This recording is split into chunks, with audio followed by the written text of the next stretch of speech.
Good evening, ladies and gentlemen. I'll ask that everybody please find your seat so that we can hopefully start and end this evening on time. Thank you very much. And I will introduce myself in a couple minutes, but first up, our friends from the League of Women Voters.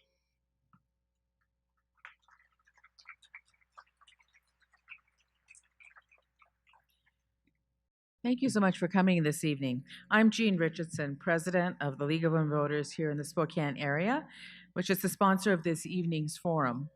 I want to welcome each of you to this candidate forum and extend a very special thanks to the candidates for agreeing to participate in what is a long-standing example of our democracy in action. Warmest thanks also to the Central Valley School District for hosting this event and to Superintendent Barker for helping facilitate our being here tonight. The League of Women Voters organizes candidate gatherings to provide a public service. The audience has an opportunity to see, hear, and question the candidates. The meetings allow candidates to give reasons for wanting the office they seek and to tell their qualifications.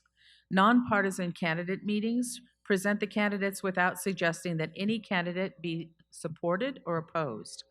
Nonpartisan meetings encourage the voters to make their own decisions about candidates. Before we get started, I want to thank Mr. Schneider, University High School civics teacher, for being this evening's MC, and our panel of student questioners. And I will now pass welcoming remarks to Lucy He, President of Central Valley High School's Junior States of America Club. JSA is a sister organization of the League of Women Voters, and so we wanted Lucy to be here to welcome you also.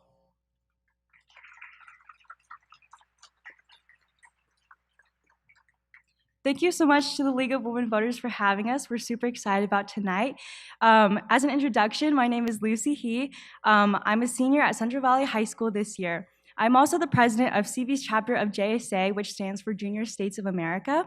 We are a unified body of high schoolers throughout the United States engaging young people in debate around current political topics. Our main mission is to fight political apathy and get high schoolers passionate and involved in their local communities and voting. There's also a JSA chapter at Ridgeline. We are super excited about today's candidate forum, and candidates, I hope you notice the presence of young people around you. Thank you very much.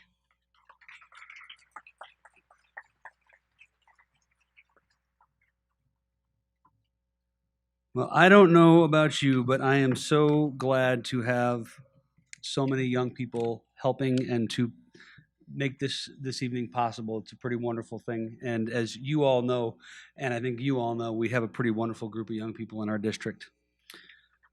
Okay, so my name is Paul Schneider. I teach here at University High School, and I'll be moderating this evening. You will not hopefully hear from me much, but I'm just here to make sure things flow smoothly. Before we begin, I'd like to go over the ground rules that our candidates have agreed to for the evening. Each candidate will have 2 minutes for an introductory statement. Central Valley School District students will ask questions, and each candidate will have 1.5 minutes to answer that question. Questions will not be shared with candidates prior to the forum. Candidates must answer the question. Time is not to be used for attacking or commenting on opponents. Candidates may not use cell phones, laptops, or other devices during the forum, except for reading their introductory statements. They may take notes if they desire with a pen or pencil and paper. Questions from the audience will be collected on cards, and I will read those questions if we have time at the end. We have tables outside with campaign literature. Campaign literature should not be distributed by the attendees, but if you wish to pick up some campaign literature as you leave this evening, you are welcome to do so. This will be recorded this evening and hopefully be aired on Cable 5. And finally, candidates at the end will have a 2-minute closing statement. In terms of timers, each candidate will, as I said, have 1.5 minutes to answer each question. Candidates, when you have 15 seconds remaining, the timer screen will turn yellow, and Ms. Herger will pull up a yellow card. When time has expired, the timer will turn red, and she will hold up a red card. At that point, you get to finish, and yes, if you don't, I will interrupt so that we can move on and stay on task. Audience, tonight is a forum. It is not a debate. We are not here to play gotcha, launch personal attacks, or veer off topic. Tonight is about informing our community about the important choice they get to make about who will serve on our school board. With this in mind, we ask that you refrain from applause or outbursts of any kind. Please set an example of civility for our students. We invite your applause at the end of the evening. Since time is tight, I'm going to open up our forum to opening statements. Each candidate will have 2 minutes to read or give a prepared opening statement or make opening remarks. We're going to begin with District 1, Miss Cindy McMullen. Good evening. My name is Cindy McMullen. I have proudly served the Central Valley School Board, on the Central Valley School Board for 32 years, and another 4 years at the State Board of Education. And during that time, I have devoted myself to finding ways to provide opportunities for our students to gain the knowledge and skills they will need for their future. Life has changed a lot over those 36 years. And along the way, Central Valley has grown and has prospered. I am proud to have been part of the team that built 3 new high schools, including the one we're sitting in here tonight, remodeled 3 empty buildings in the state, in the district, into useful and vibrant school buildings and our learning and teaching center. But more importantly, I am proud of the education that happens inside of those buildings. The great teachers we have, the tremendous staff, all of whom dedicate every day to finding ways to help our students grow, meet challenges, and be their very best. We know that in today's world, it is particularly important that our students know that they belong, that they are respected, and that we want them to succeed. And I'm proud to say I was part of the team that hired our new superintendent, Dr. Parker. And his theme of I, you, we belong has taken root in the district and is raising up our students both in their personal lives and in their school lives. Our students are recovering from COVID. They may not have gotten the disease, but they lived through the pandemic. School wasn't closed, but it certainly wasn't open in the way we're most used to. And our students need our support to continue their journey. Thank you, Cindy McMullen. Next up, Mr. Jeff Brooks. Hello, everybody. I'm Jeff Brooks. Just to let you know a little bit about me, I'm a physical therapist by training. I work with elderly residents in a retirement community, so I'm not a politician. This is completely new to me. I had no intentions of doing this until I got a phone call from one of my family friends back in early May to tell me about their struggles or disappointments with what they were having with the school board and as well as their education. So I sat and met with a group of parents and I listened to their concerns and realized this is real. COVID or not, COVID definitely put a lot of stress on students. But more than that, if you look back at the performance academically, it's been stagnant for nearly 10 years. And I am a science guy. I went to Naval Nuclear Power School. I graduated second in my class. I went to physical therapy school at Eastern Washington University, and I graduated magna cum laude. I understand science and math and English. And if we look at the Washington State report card, you can see that right now our students are not performing at the level that they should. Only 44% plus or minus are graduating or passing math at grade level. That to me is not satisfactory. 47 in science, 51 in math. Now it did go up a little bit from COVID, well done. I'm very glad to see that it did go up a little bit, but we are still not pre-COVID. And if you looked at pre-COVID, they were only at 51 to 54% on math, which is not even remotely what Meade is, not remotely what you would see in Issaquah or Bellevue. So for me, curriculum is really important. This is how we succeed when we leave high school. And if you choose to go to college, or if you want to go to a trade school, you should be able to read. You should be able to calculate math and have no problem whatsoever. Thank you, Mr. Brooks. Thank you very much. All right, from District 3, Ms. Debbie Long.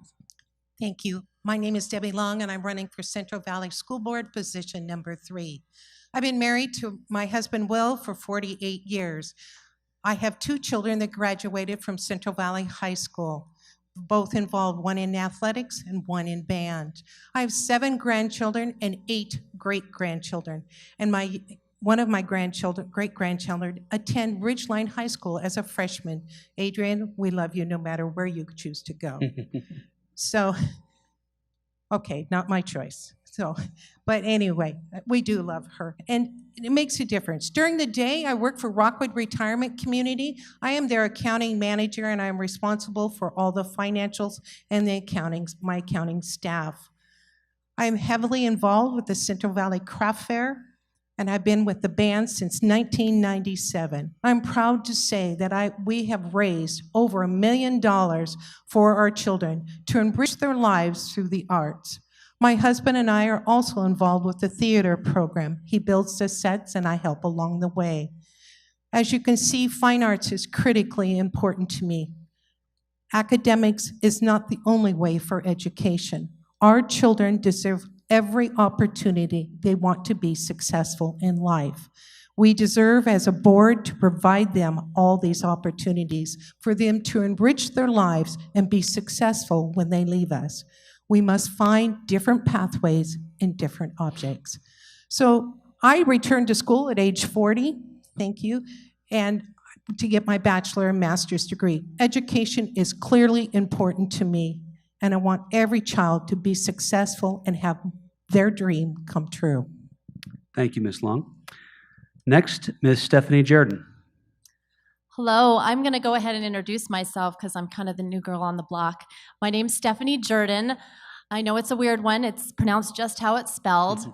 My family and I chose Spokane Valley as our forever home about 7 years ago. We're an Air Force family.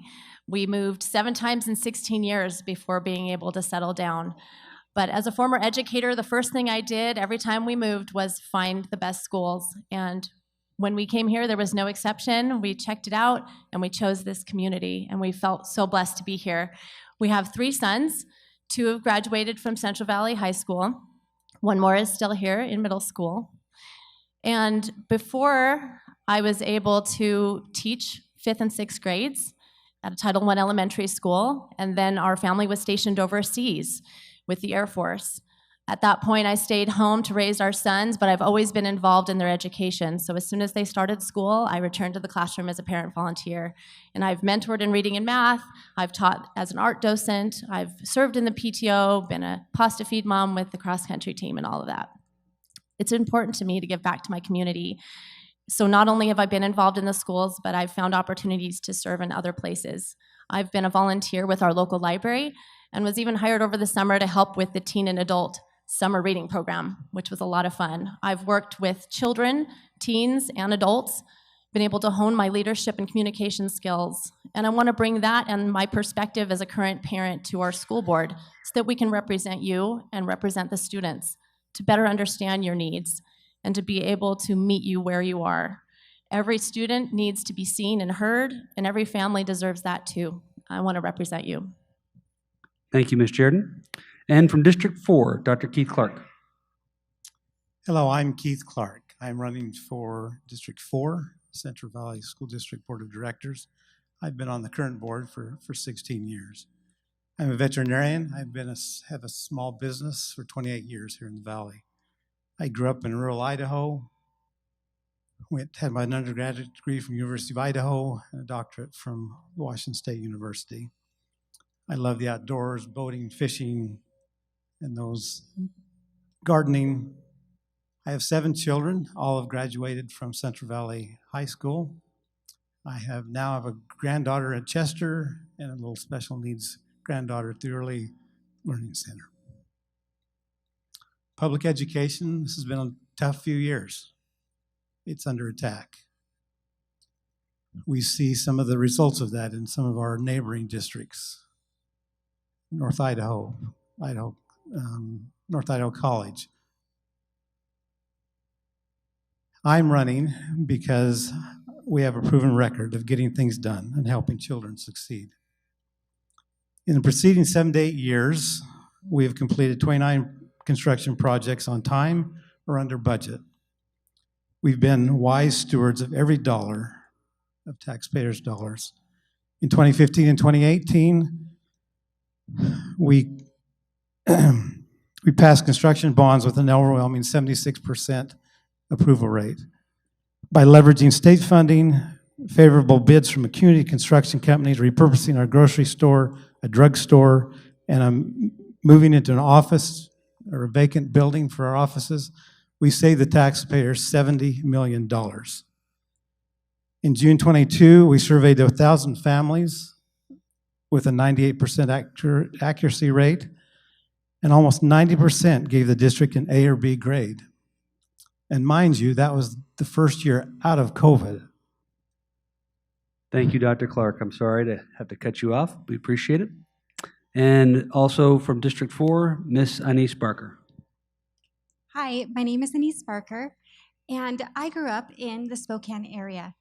And my husband and I were able to move back a few years ago, I think about 8.5 years ago, to set roots here in the Valley. I have a degree in psychology, and I have 4 boys who are in the district. I have 2 children in high school, 1 in middle school and 1 in elementary school. And I think that that's important to bring a unique parent perspective to our school board, a family perspective to our school board.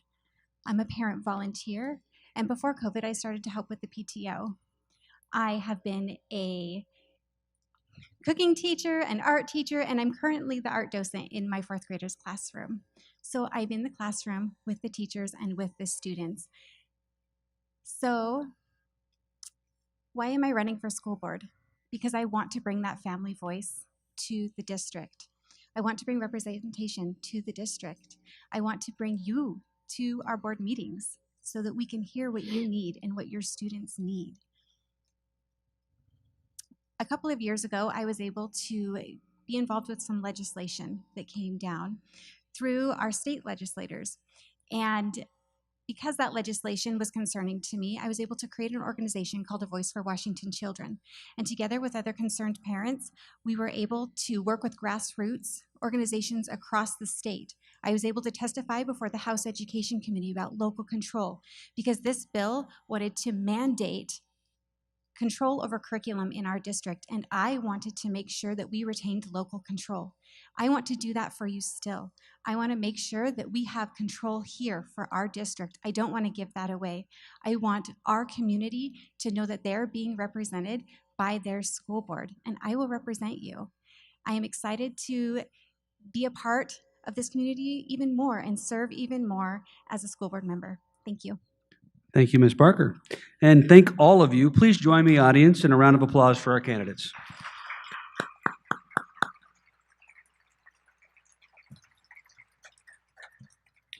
Okay, next we are going to move on to our question and answer session.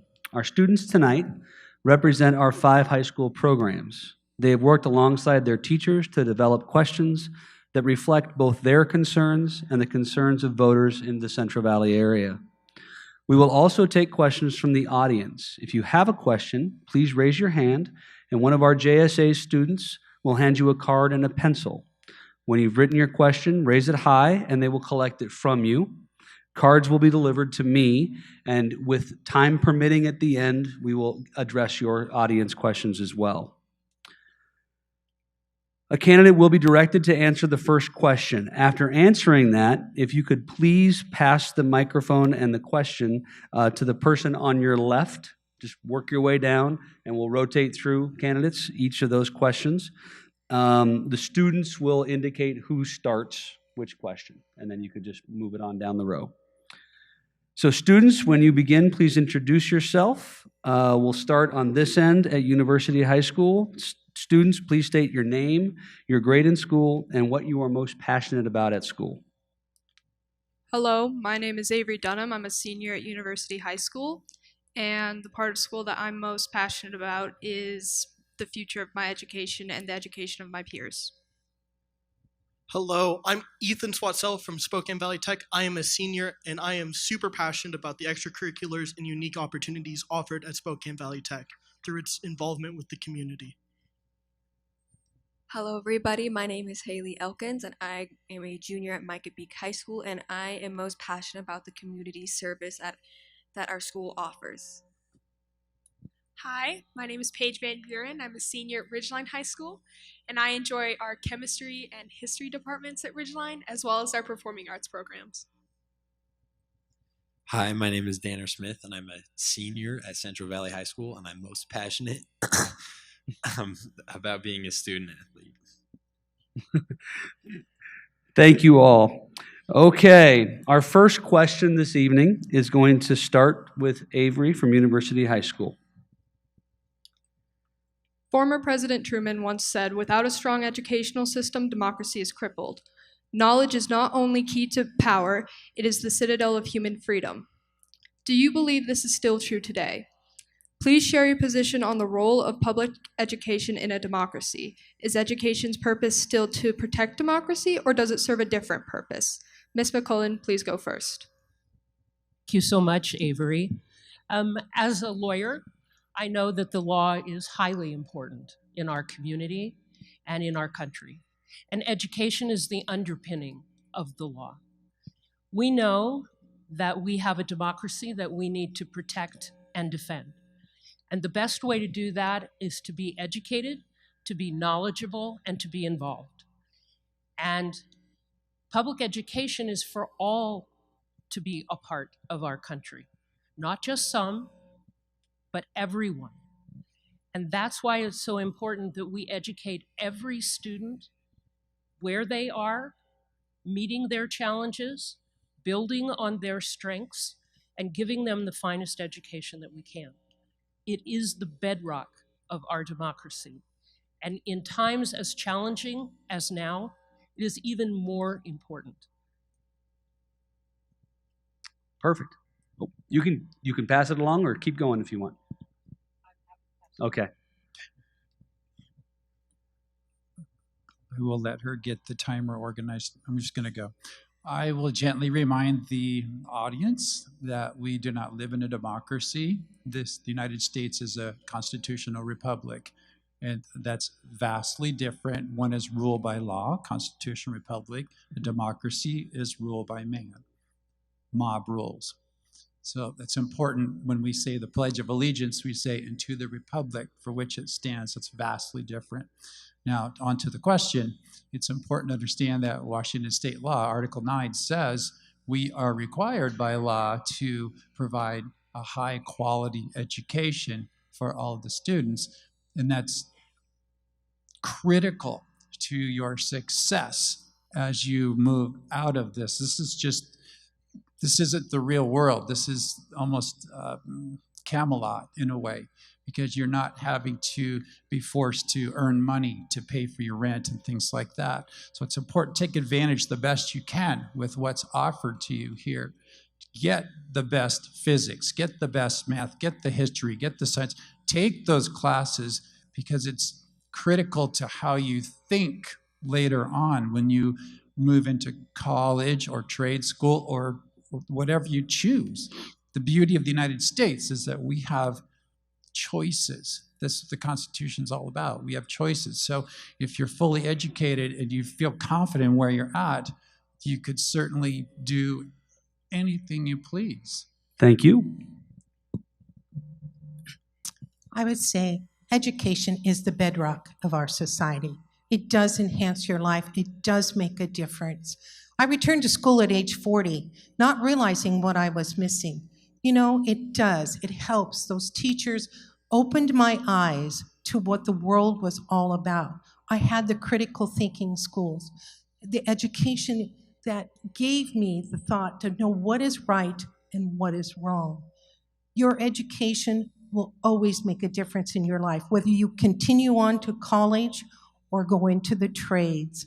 CTE programs are simply amazing today, and they will make a difference in your life. And so Whether you become a lineman or get your academics and go on to college, it will help you. It will make you successful. It is something that no one can ever take away from you. Your education will make you happy. As a former teacher, I really appreciate being a lifelong learner. And as has been referenced before, I think it's important to understand that our education is there to teach us how to learn.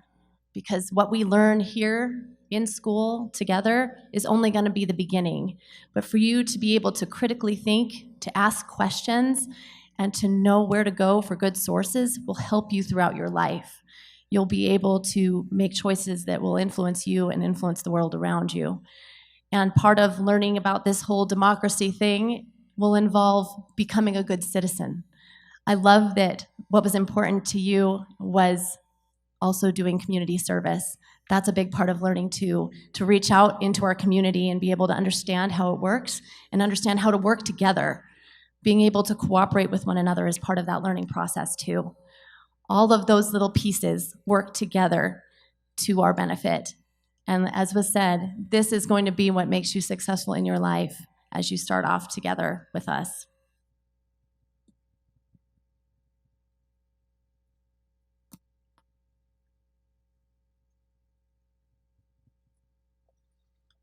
Education is a great equalizer.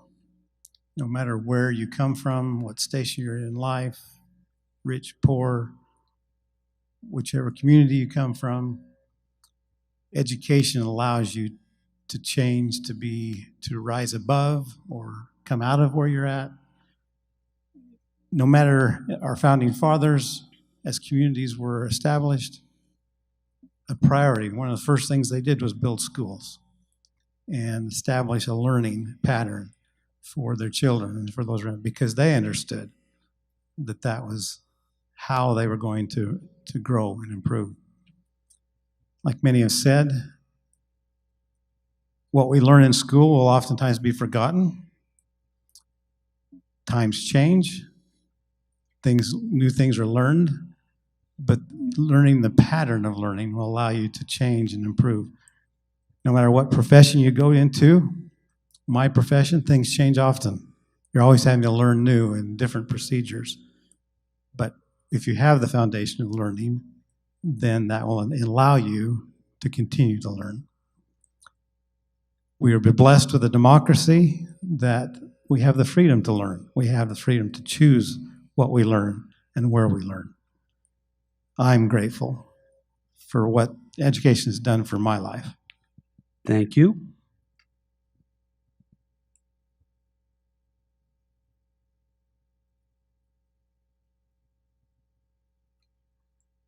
I'm going to go in a little bit different direction with this question, because when I hear democracy, I think law and I think government.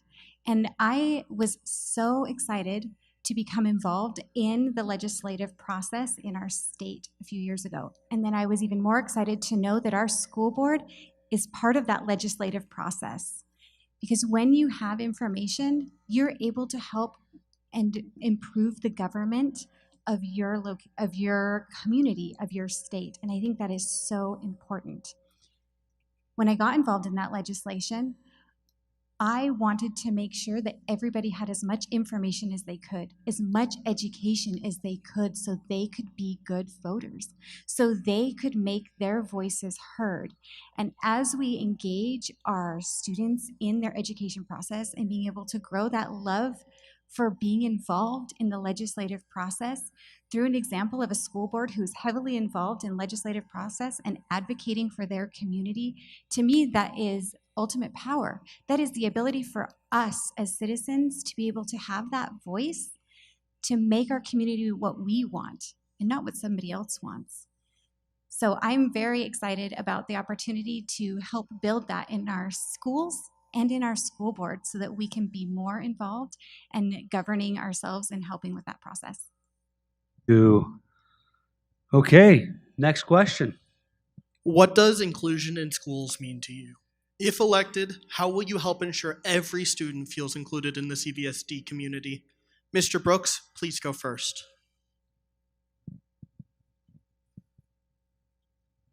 So I think what we have to think about first off is that we are already a family.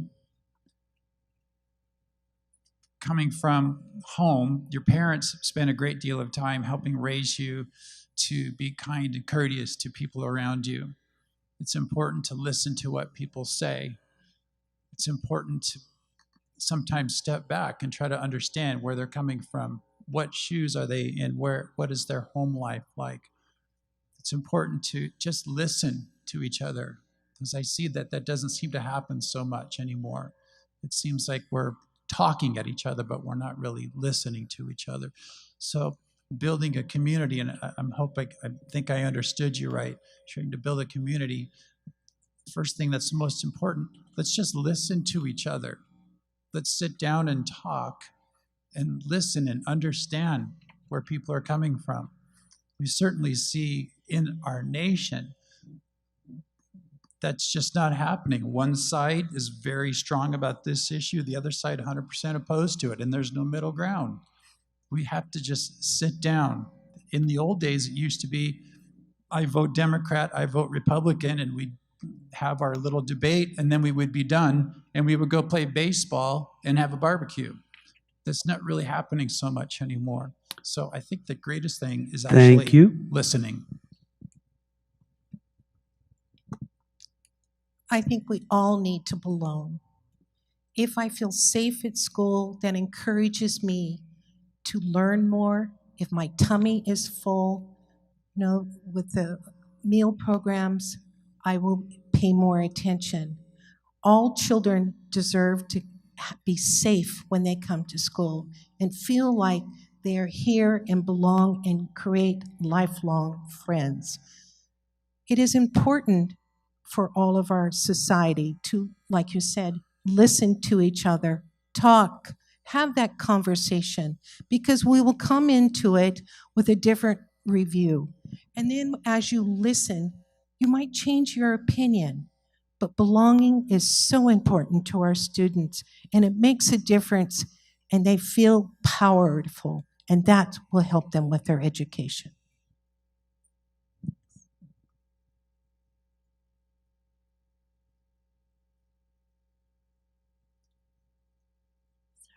Giving her a second. There we go. So when I think about inclusion, I think about knowing you. In order to really feel like you belong somewhere, you have to feel known. So when I think about our school environment and think about our teacher or staff-student relationships, that's really important. As a former teacher, it was important to me that my students knew that I cared about them, that I knew them, and that they felt that I was someone that they could trust and come and talk to. Having a trusting relationship with people that know you on site, they know your name, they know something about you personally, helps you to feel that you're known and you're seen. And then you feel that you belong there because they're looking for you and they notice when you're not there. That's the beginning of belonging. I know that our current strategic plan that's just been approved includes a direction specifically for this kind of belonging. And that's something that's important to me. And I would love to do that as a board director as well. I don't only want to see you at the special events, but I want to be out in the classrooms. I want to be helping you with your projects and getting to know and see you. That's important to me. And I think it's important to our students.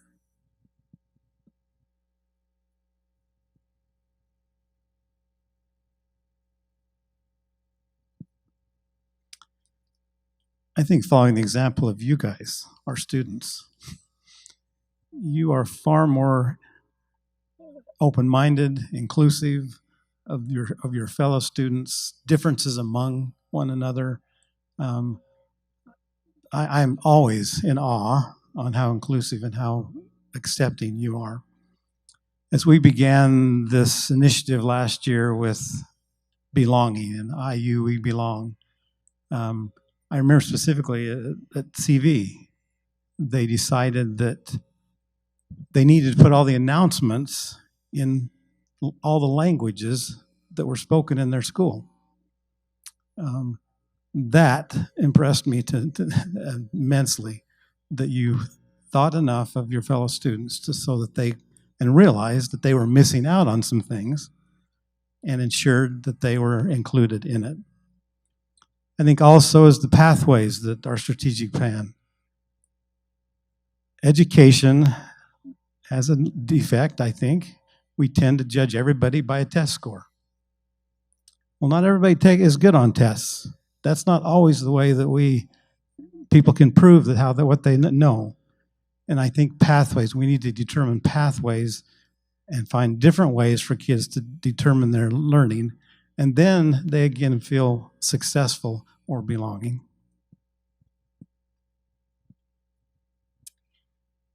At one of the last board meetings that I attended, I was so impressed to hear our student body presidents speak about how they were welcoming students into the schools in the mornings, how they would wait at the doors and made sure everybody was feeling welcome as they came in.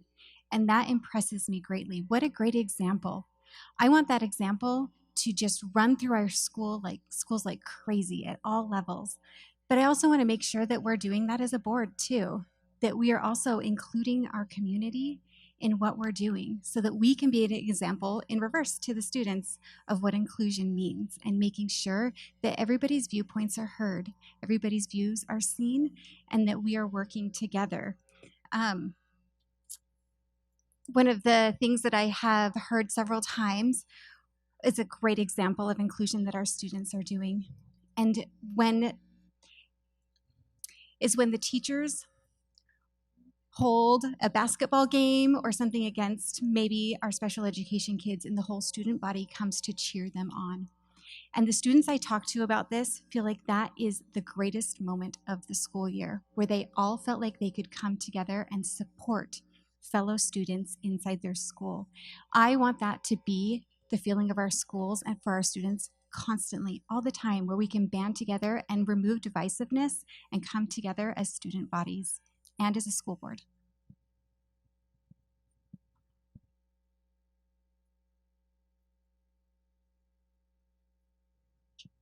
So I'm proud of our activities and our commitment to inclusion. We have a resolution that the board passed about 1.5 years ago that is a commitment to inclusion for every student, for every staff member, and for every family in our community. And that's more than just hoping that we can talk to one another or that we can have events that celebrate culture. That's accepting every student, every faculty member and staff member, every member of our community as who they are, not how we might want them to be, and honoring their dignity and their right to be in our schools and to have the same opportunities as any other student, faculty member, or family. And we've made that commitment. It takes a lot of work, and it's not something that you can just say you're going to do. You have to work at it every single day. And I am so proud of our teachers and our staff, of our administrators who have made this their #1 commitment to you as students and to each other and to our community. This is not just a wish. This is something we're committed to and we need to be actively involved in. I am proud of the opportunity to be in your schools, to be a part of what you do. But I know that being on the school board means that I have a different role Thank you, than that. Ms. McMullen. All right. Next question, please. What does academic freedom mean to you in terms of student, teacher, and parent choice? Ms. Long, please go first.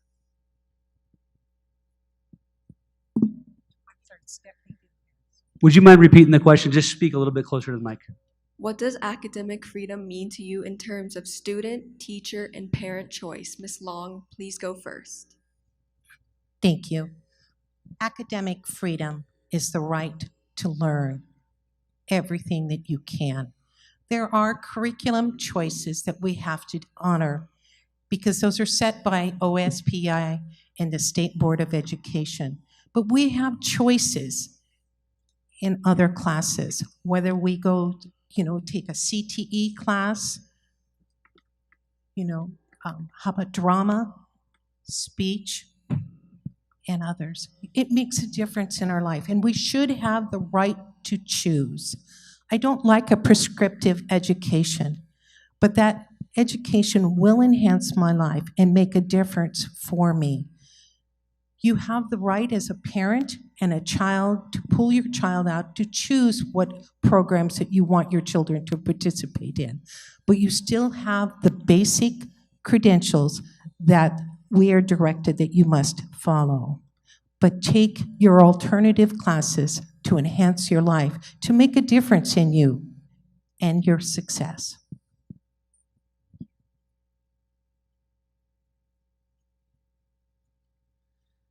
When I think of academic freedom, I think about your freedom to be able to learn those things that are of most interest to you.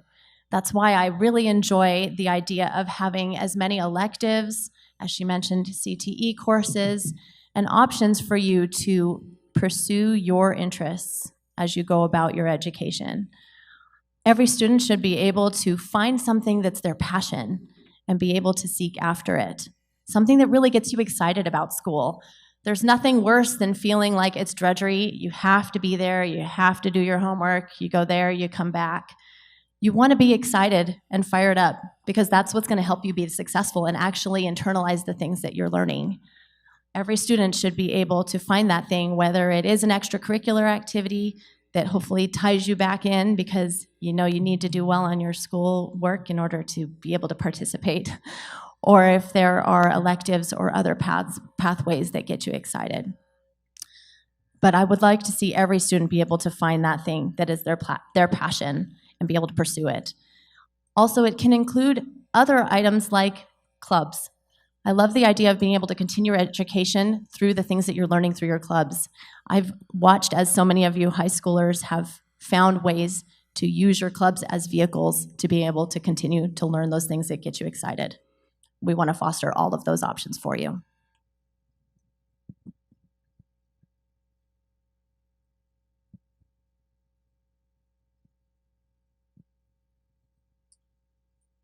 To me, academic freedom would be the right and ability for every child to have that the ability to be educated. Again, I mentioned a special needs granddaughter.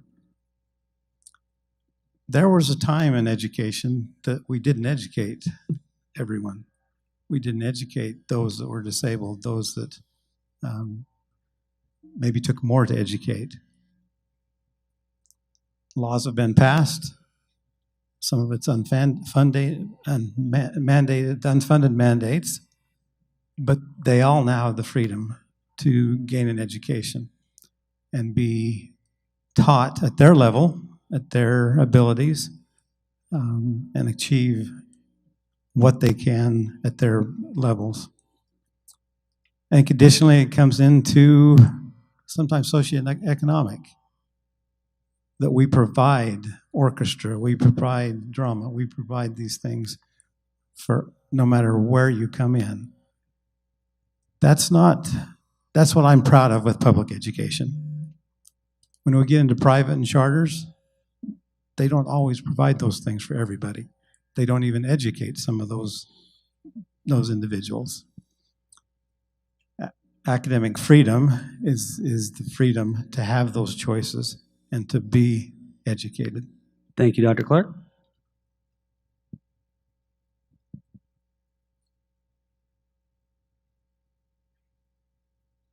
So this past year, as I attended the 5-year strategic plan committee meetings, I was able to participate and watched as community members and parents talked about what's important in their child's education.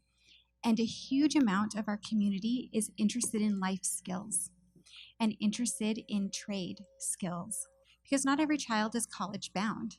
We need to have multiple pathways. And I love that we as Central Valley have some pathways for that.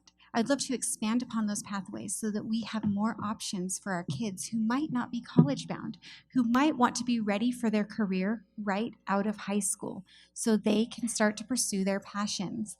I am excited to be part of that. And I'm also excited to be part of parent involvement in curriculum in the classrooms. I know we have committees, and I want to be more involved with those committees as a board member. I want to be able to help parents have a voice in the education that their kids are getting in the classroom, because that helps parents build trust in their community. And that helps families to feel like they have freedom, that they can choose, that they have a voice. And as a school board member, I want to bring that to you, and I want to bring more pathways and life skills training. Thanks.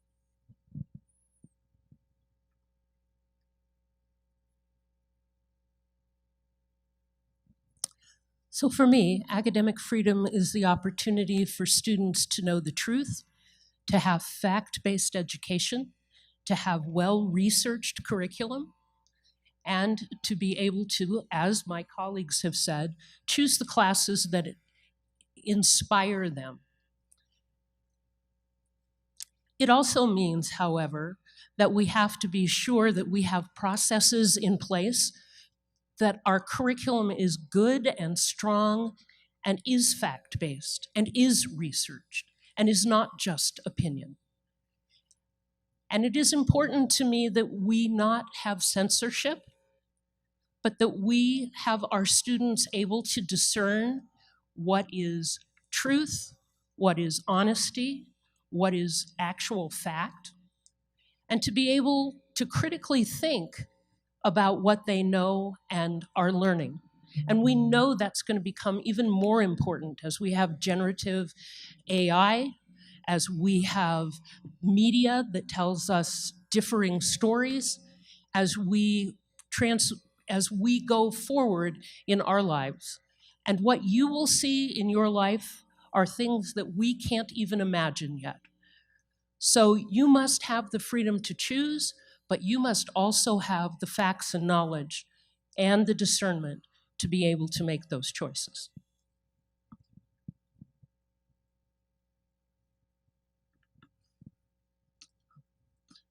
So it's been already beautifully spoken by everybody else here about academic freedom. My take is that we should have, like Mrs. McMullen was saying, very strong basic curriculum in the maths and the sciences, the biologies, the history, that's fact-based. But there should be multiple pathways to finish your education. And I really like that option of taking different electives, foreign languages, chemistry, things like that. I also would like to see, much like what Anniece was talking about, I like to see trades. I would like to see maybe somebody from Huntwood or someone from an electrical engineering firm have an apprenticeship program right into the high school, because I know there are people that really have no interest in getting a liberal arts degree in college. So I would like to see more choice in that way, that students can actually get trained in something they truly, truly love. Because I could tell you, when I was graduating high school, I had no idea what I was going to do at 17. So going into the Navy for 6 years focused my mind. So perhaps if we have more choices like that, we would be more successful as students graduate from high school and move into the workforce. Well timed. Okay, next question. How would you, as a school board member, balance current state law with local interests? For example, our district is currently not in compliance with RCW 28A 210-420, which mandates that the district provide free menstrual hygiene products in all female and gender-neutral middle and elementary school bathrooms. Ms. Jerdon, please go first. So when we're trying to balance where the laws are and where what our community needs are, we need to be having conversations with one another. As a board, we're trying to represent our community and understand what your needs are. So that's why we need to be fostering opportunities to connect with you. Regarding this RCW, it sounds like that's something that we need to be in compliance of, so that would be something that we would need to discuss in a board meeting as board members and figure out how we can work that into our current budget. Sounds like something that we would need to make arrangements for. We would need to also make sure that we continue to have the allocations for all the current projects, programs, and academics and salaries that we're currently paying for. I think that it's important that we are reaching out proactively and having more than just maybe open public comments at the beginning of our board meetings, but having presentations with all of this information and then offering public comments after the presentations, so then we can get the input from students and others who are here at our board meetings to be able to give us their input of how we can implement these things and do it to the best of our ability. So that way, before a board takes action, we're able to take into account those things that we've learned from you, your questions, your comments. That way we are keeping within the compliance of the law, but we're also taking into account the things that you want and need.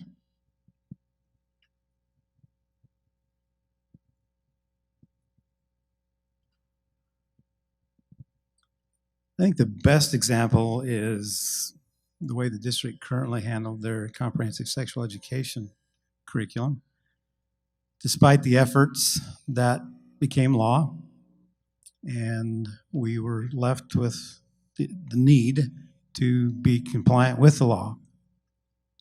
So we had many community events where that was discussed, input was given.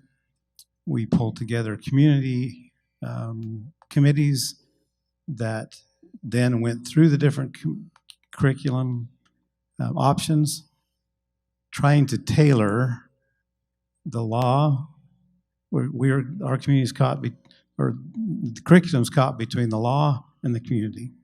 So they went through, tried to put the two together where it was met what our community wanted. Then that was put out for the community to review it and give more input. This is not something new. We go through this every time a law is passed down to us, to try to walk that fine line between what the law says and what our community wants. But the same process is followed, open and transparent, trying to get input. Thank you.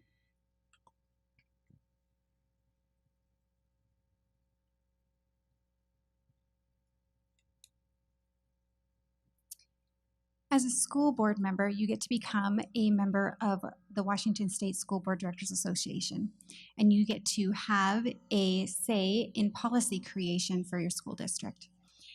And I think it's important to be involved in that process as a school board member so that you can represent your community in what they want. But I think that starts with asking your community what they want in policy. I'll give a great example. I've attended many forums this year that our district has put on to inform the public about policy.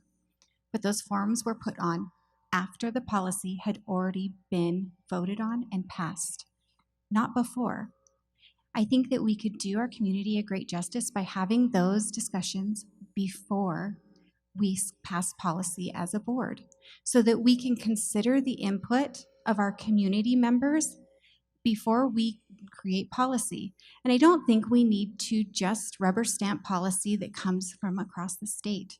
I think that we need to look at that policy. We need to look at the RCWs and the laws that that policy is based on, make sure our policy isn't expanding upon the law, but that we're fulfilling our legal obligations for that policy. But we combine community involvement with following the law by having those conversations ahead of time and not in the rear, trying to figure out as community what we're going to do about what we're left with now. Thank you.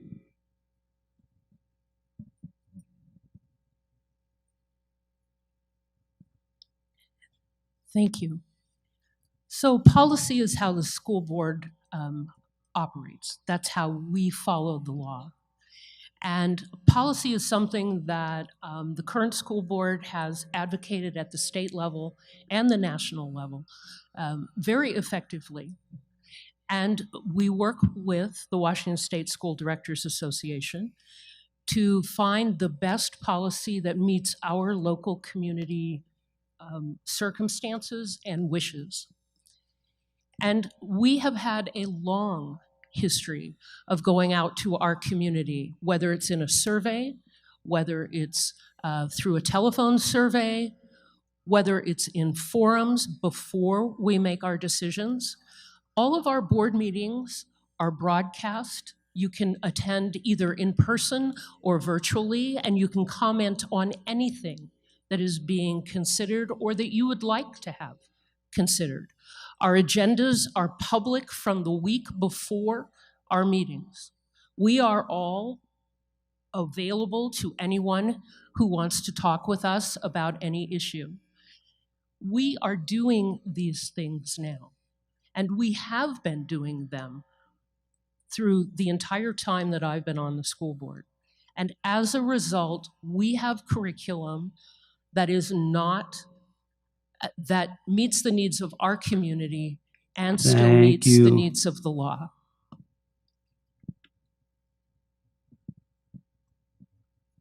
It's important to know that RCW 28A allows the school board broad and discretionary power to enforce different policies that come down from Olympia. So that term, broad and discretionary power, is only given to very few governing bodies, like the governor himself.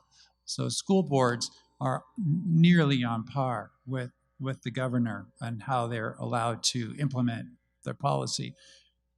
Some of the policies coming out of Olympia haven't been very popular with parents.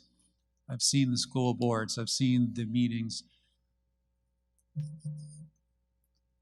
Having parents involved actively to participate before these policies, these laws are put into place is important. It's critical.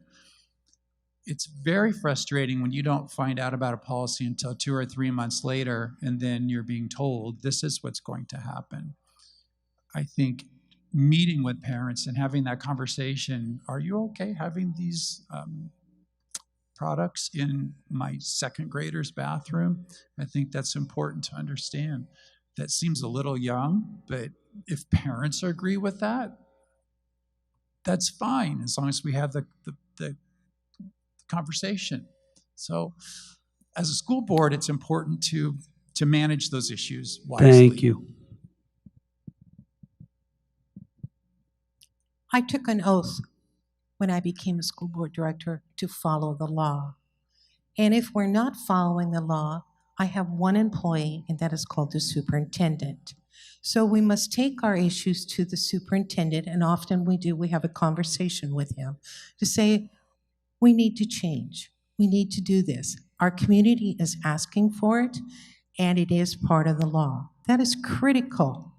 We also have a 3-touch rule that we have adopted, and I know I've been there since 2003, but it's probably about 2005 or 6 that we said, I don't want any surprises.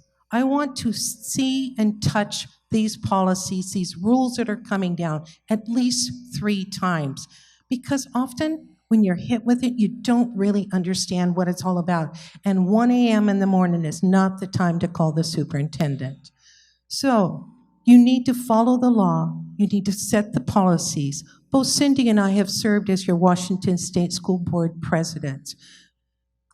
Sometimes these policies are passed at the 11th hour, sometimes at midnight, because they're tagged onto another bill. And you don't know it because you thought you had defeated it. But here it comes. It rises its ugly head. But we need to follow the law and make a difference and take care of our community when we do it. All right, thank you. Next question, please. What role do you think parents should play in influencing the district's curriculum, and how will you implement this in your voting and actions? Dr. Clark, please go first.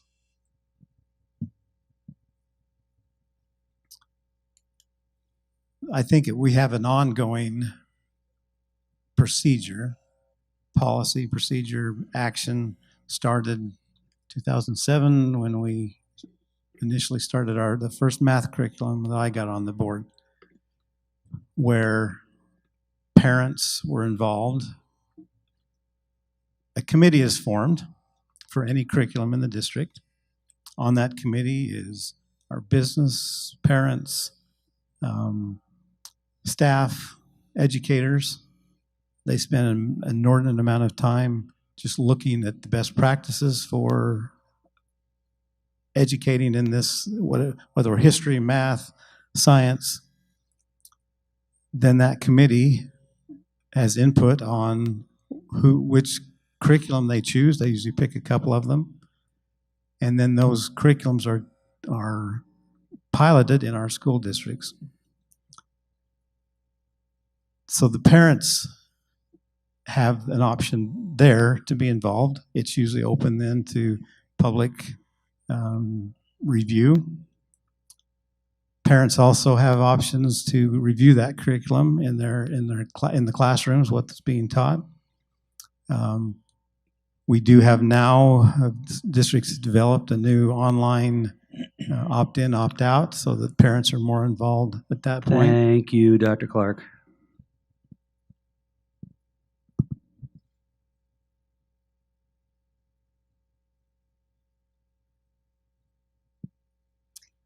I absolutely support parents being involved in curriculum inside of our schools. When parents are involved in their child's education, that child has a greater success rate. We need to keep parents involved in the classrooms. But I think it's more than just involving them in adoption of new curriculum, but having that curriculum accessible to parents all the time. I met with curriculum directors and education directors in the district this summer and asked questions about why don't we have all the curriculum that we use in our district listed on our website, so that as a parent, I can go in and I can see which curriculums are being used in my 8th grader's classroom or in my 10th grader's classroom. That builds trust in our community so that we can know. I think currently we only have about 3 curriculum that our district uses listed on our website. We can do better. Our parents can be more involved by just knowing what's being used in their kids' classrooms. And then when they see the title, whether or not the text is available, they can do some research and see if that's a good fit for their student. And that gives parents the ability to have choice for their students and their children. Thanks.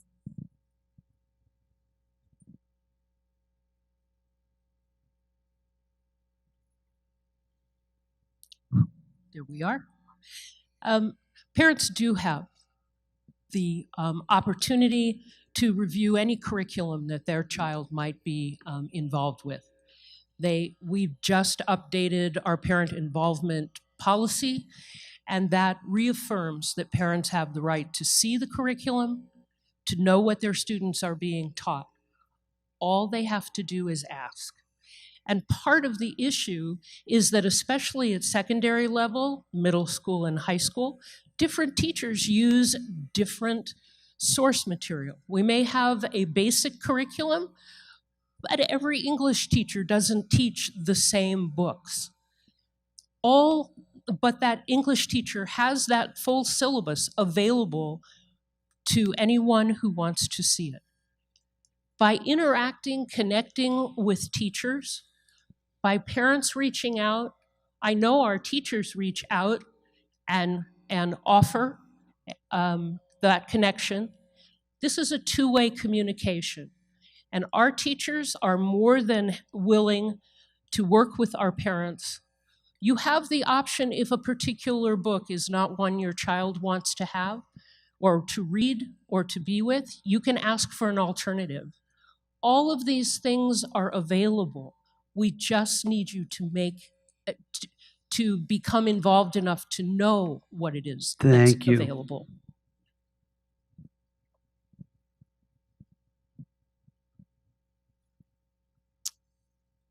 So there are a few things here that we're talking about. I think just briefly, parents have a responsibility to train up your kids before they even get into school. Parents have the responsibility to read to them, teach them how to read, work out math problems, things like that. There's some accountability before your student even actually makes it into the classroom. Secondly, once we're in the classroom, parents should be involved at every level. I know I was when my kids were coming home with their homework. I wanted to see what they were doing and understand exactly what was being taught to them. So I can tell you that the only reason I'm sitting here today was because I was asked by a group of parents to come and run for this position. I was happy doing what I did, but they were really frustrated with what they felt was a lack of transparency in their ability to see what was being taught at every level of the schools, from kindergarten through 12th grade. So here I am in my mind thinking, yes, I would love the parents to be involved at every level. I would love for them to ask questions. I would love for a parent committee, like we heard here, to be involved in looking at the curriculum as it's being developed. And I would like them to say, no, I don't like any of those choices. Not this is the least worst. I want them to be able to say, no, I don't accept any of these. And the school board has the ability to Thank you. change. Parental involvement is crucial for the student's success and for our district's success. Every curriculum that we have is vetted by our community, the faith leaders, the business leaders, and parents. They all get together along with the teachers and to decide what is best for our children. It is crucial for our success, and it does make a difference. We don't just talk to the parents when we go out for a levy or a bond. We want their valued opinions. You saw that with the human growth curriculum. While the first curriculum that came out was so out of line, I will just say, and our community came together to pick the best of all the best. They said, I can live with this. This is what is crucial. And our community is vitally important to us. It makes a difference in everything that we do.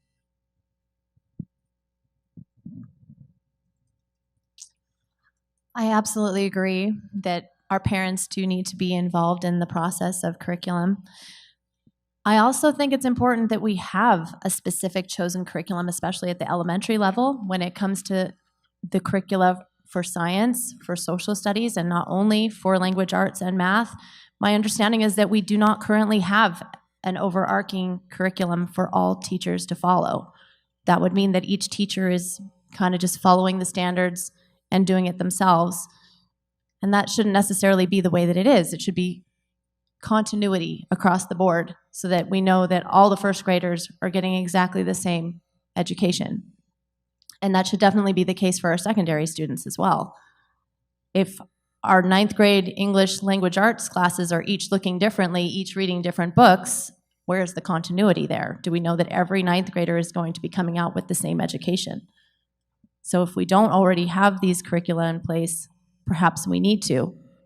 That way, our families can be aware of what is being taught, other than just looking on our website and seeing just standards listed, but be able to go and investigate more so that they can see what's actually being taught or what books are being read in every 9th grade class. I think that's pretty important.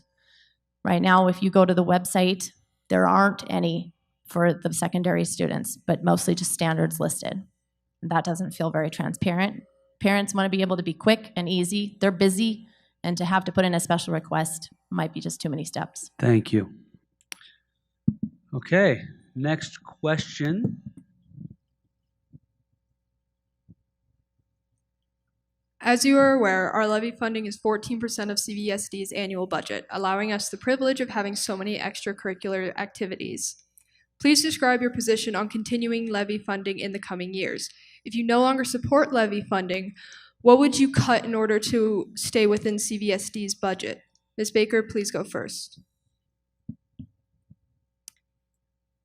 We need our levy dollars to support the extra activities that our state and federal budget does not cover. We need those. We also need community trust that our district is going to take care of those levy dollars and make sure that they're spent really, really well. And without that trust, that might not pass, and that terrifies me. We have to have that trust, which means as a school district, we have to balance our budget. We cannot be over budget. We have to live within our means. We have to look forward and be proactive in what we need in our classrooms, what we need for our classified staff, what we need for our certified staff, and what we need for our activities so that we can be in budget. We can do it.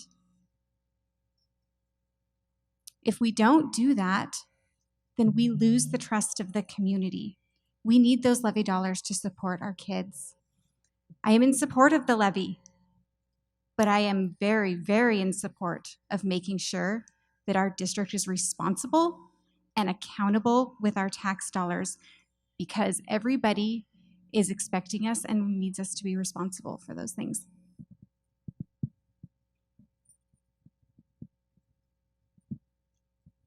Thank you. The levy is critical to the full operations of our schools. I have supported every levy. I have worked for every levy over the last 36 years, and I will continue to do that in the future. What is important is for folks to understand that every dollar that a school district receives from whatever source, federal, state, local, grants from individuals or corporations, every dollar is accounted for in our budget.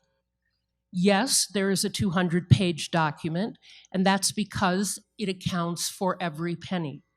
But there is also a summary with some beautiful graphs that will show you exactly where the money goes. Most of it goes to our staff. Then there are things like insurance and utilities that are also out of our control. We need to be sure that the community understands that the money that they contribute in the levy is their immediate support of our students, their activities, their sports, many of the extra classes that we have all said that we approve and want our students to have, that it is beyond the basic education that the state pays for. It is critical that the community be a part of our schools, and one of those ways is to support the levy. Thank you.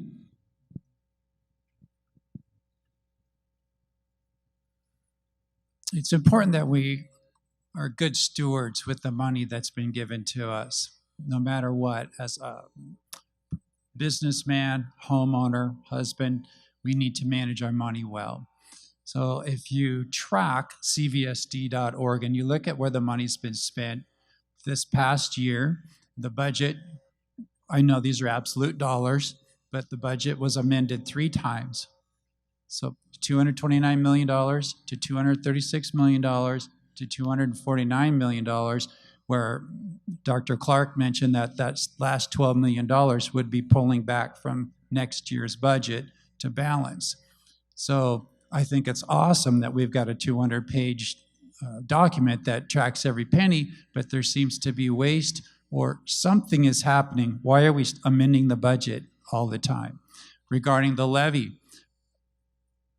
it's great to have an excellent football stadium or this magnificent theater, but we have to think, where's that money coming from when it's impacting all of our homes? The economy right now is bad. It's just bad. And to think that we're going to add an additional dollar to what they're already taxing us for, currently it's $2.40 per $1,000 of assessed value of your home. So we have to be good stewards with that money. And right now the return on investment is not good. Thank you. I 100% support our levy. Always have and always will. The bond is about building. A levy is about teaching. It provides you opportunities. It provides you different pathways for success. We offer 129 CTE programs. We offer different varieties. How about sports? Is there anybody that doesn't participate in band, drama, athletics, chess? Those are critical things for some of our children to come to school. My job as a school board director is to get you through the doors. And if it means you're in choir and that's what makes it, then that is part of our levy dollars. Our levy dollars are critical for the success of our school district. It means the whole world of difference.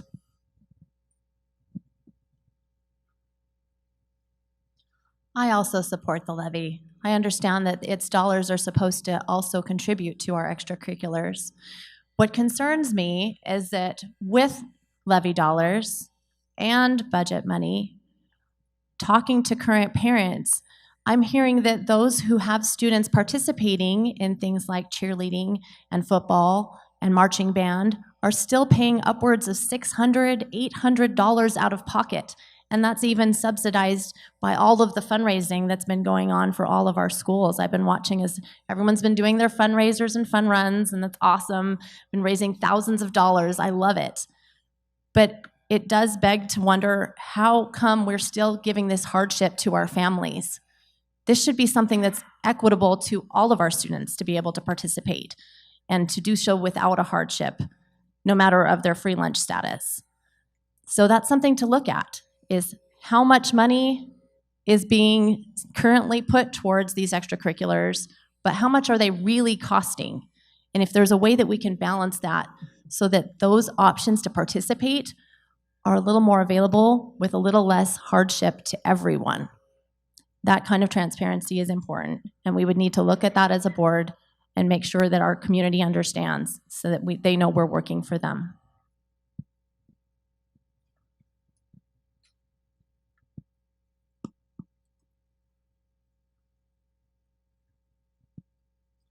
So I will go on the record as levy. I am absolutely for the levy. We would not recognize and we would not like what education looked like without levy dollars. But I wish I had more than a minute and a half to clear up a lot of the misconceptions and misunderstandings that I hear here. Deficit, we do not deficit spend. Deficit spending is when you go put things on your credit card when you don't know how you're going to pay for it. Balancing a budget is when you balance your income and your expenditures. So when a state takes away your income, you have to decrease your expenditures to balance the budget. By law, we have to do that. That's done every year. 2008, the housing crisis. There was not money. The state didn't have taxes coming in. We received less money from the state. We cut, to balance a budget, we cut expenditures for 4 or 5 years. 2018, the state decreased our levy authority. Again, we got less money. We had to make cuts to balance the budget. This year, levy dollars were taken away. ESSER money was taken away. We lost money and had to balance the budget. Thank you, Dr. Clark. Next question. What is your opinion on the district's curriculum, and what would you change? How would your opinion influence your voting and actions? Ms. McMullen, please go first.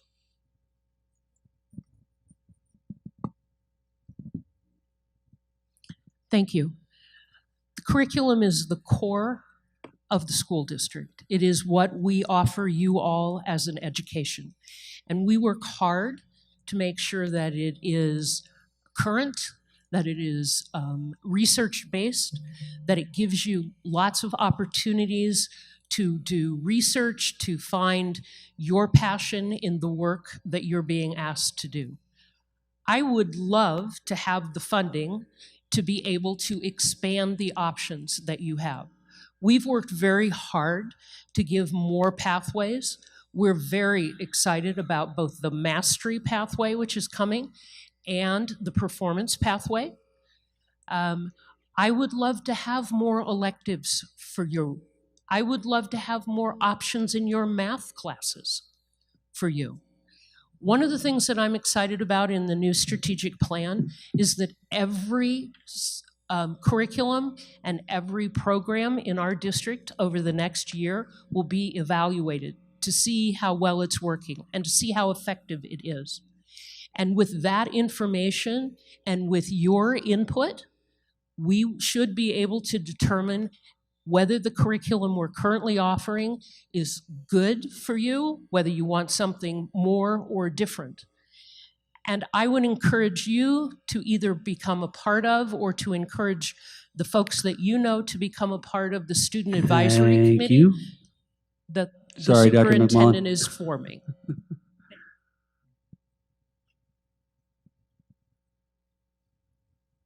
So the curriculum should be comprehensive and robust. I have knocked on hundreds and hundreds of doors now, and I've talked with teachers throughout the district, from the far western part near Dishman-Micah all the way out to Liberty Lake. I've had teachers tell me that have been around a long time, more than 20 years. They've told me that the curriculum that they taught this last year is 50% of what it was 10 years ago. So most younger teachers won't recognize that, but the ones that have been around for 20 years will tell you they're not teaching as much as they used to. I also want to share with you a letter that I got from a teacher in the district that told me this teacher's been employed by Central Valley for 27 years, teaching reading comprehension. They recognized that their students were struggling. They developed a reading and comprehensive program that really seemed to be helping. Their colleagues recognized that they're doing something different. This is great. The students are learning and they're comprehending it. This is excellent. They start spreading it around to different classrooms, different schools. Well, when wind of this became public at the school board level and the superintendent, it was ended immediately. Why? Because it didn't match the approved curriculum. This teacher was quite frustrated. So it's critical that we truly pay attention to this. The adoption of every curriculum is important. You know, like Mrs. McMullen said, get on the Student Advisory Committee. That's another avenue for you to become involved in what you want to see for the future. Is it meeting your needs? We're coming up against with, CTE, artificial intelligence. So that might be scary for some teachers, but what it will teach us is critical thinking skills.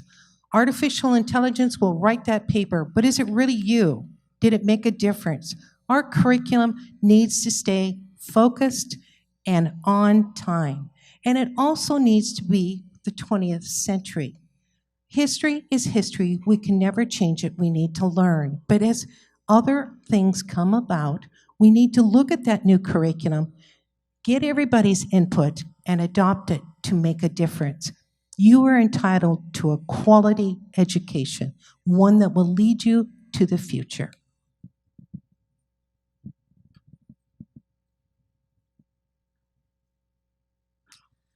So as they've mentioned, I absolutely agree that we not only are working together as we adopt the curriculum, but that we work together as we evaluate it. And it's something that's ongoing and needs to involve as many voices as possible. Something that I think would be very useful, in addition to having a student advisory committee, is to actually just have advisory committees at every school. Ones that would involve students, parents, teachers, staff, community members, so that you can discuss curriculum and other issues that are important to you that you're noticing as you go about your education, and take your ideas to your administrator and on to the district together. Any opportunities that we can have to open up conversations and notice the things that we can do better will be helpful to us as we hone the curriculum and as we try to meet your needs, whatever they may be. But our curriculum should absolutely be evaluated ongoing by everyone that can get eyes on it and share their input to better inform the board as they make their decision to adopt.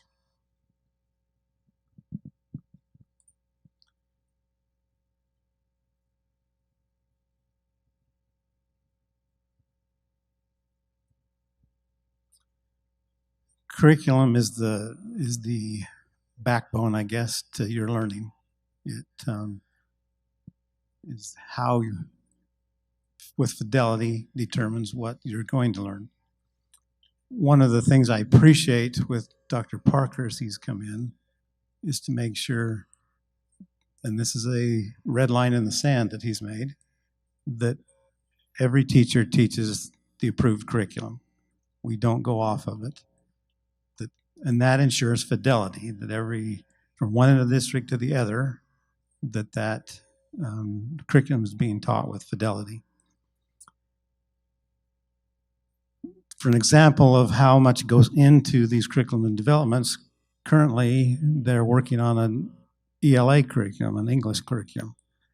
They approved two books and piloted them, and then they just said, no, we don't like those.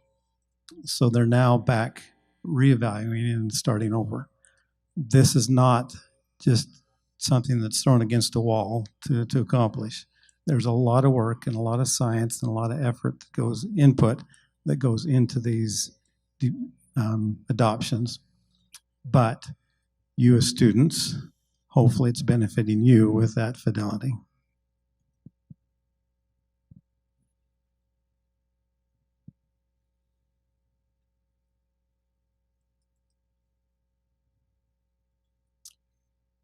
So, as a parent, I was very surprised to learn this year that in our elementary schools and in our middle schools, we currently use something called a GVC curriculum for science, which stands for Guaranteed Viable Curriculum, which is a pieced together curriculum from open source internet sources.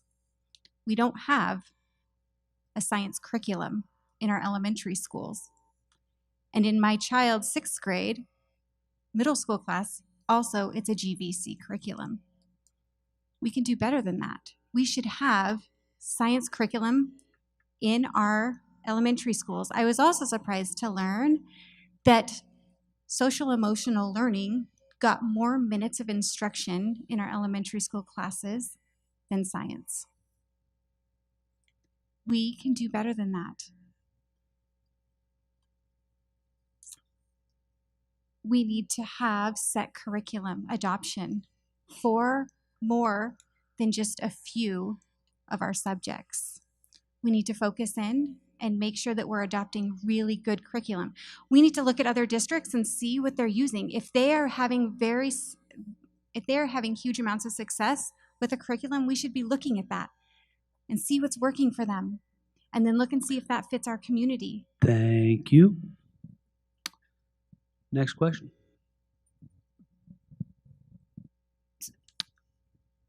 They'll get it. They'll get you. Don't worry about it. You just go and talk. Students in Central Valley schools have many school choice options. What do you know about alternative programs in our district? And what ideas do you have to strengthen these options for students? Mr. Brooks, please go first. I have to ask, can you repeat that? It was a little echoey, and I was having a little trouble hearing it.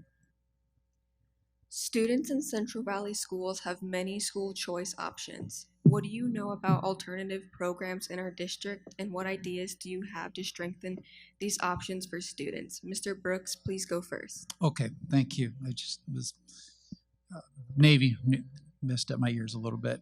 So I think it's great. I love that we have traditional schools as well as Micah Peak and the technical school. I think it's the neatest thing ever that students have the opportunity to find the place that fits their needs and the way they learn, understanding that every person learns differently.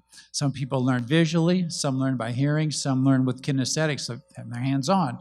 So having alternative programs, I think, is fabulous because there's a place out there for everybody. It's something that I think we've missed over these past decades is the way people learn. And I just absolutely love these new programs. I'm still learning about them because they weren't around when my kids were in school. They graduated in 14 and 16, so they were just starting to get their legs. So I didn't see too much of those, but what I've learned, I think it's terrific. So what I would like to see from the students is help me understand more. I want to go to your schools. I want to walk through there and have juniors and seniors in these schools show me what's going on here and how can I make it better? How can we make this better for you? But I need to know when you're through the conversation.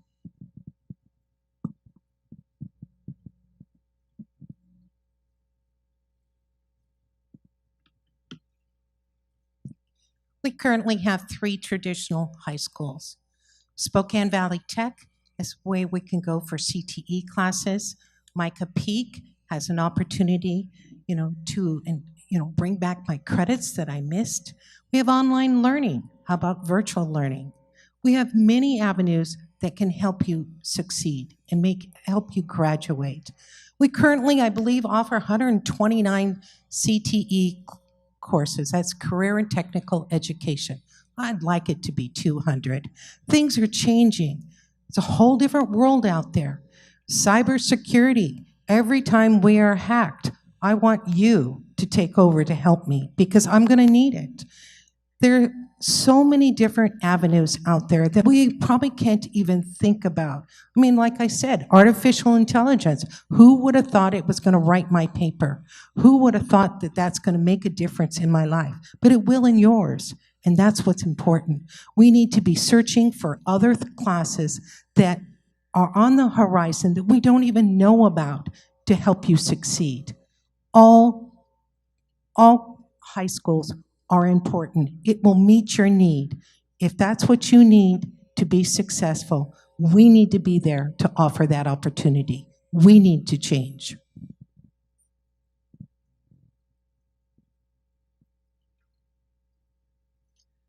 So in addition to all the ones that were just mentioned as well, there's the Running Start and also options to go to New Tech. There are a lot of different options, which is exciting. I think it's important to reach out to our families and find out what else we're missing, where you feel that the holes are, what you think we could be doing differently or better, what kind of businesses we could be reaching out to. I know that we have partnerships with companies like Wagstaff, any kind of opportunities that we can have to utilize all of the amazing skills and talents and opportunities here in our community. Forming more partnerships would be amazing. I heard about the partnership that GISA has over at SVT, and I spoke to the people at GISA wondering more, like, why am I not seeing this in other high school options? I feel like you shouldn't have the market cornered on that one, SVT. They mentioned that possibly Ridgeline would be getting access, but that our other high schools wouldn't, that there wasn't an interest there, and I was surprised. I wondered who decided that. But either way, I think what it comes down to is just trying to offer as many options in all of the schools as possible. As much as we love all the things that are offered at the specialized schools, I think that giving students the options at every school would be even more fabulous. So we want to reach out to you and find out where we're missing out and how we can do better.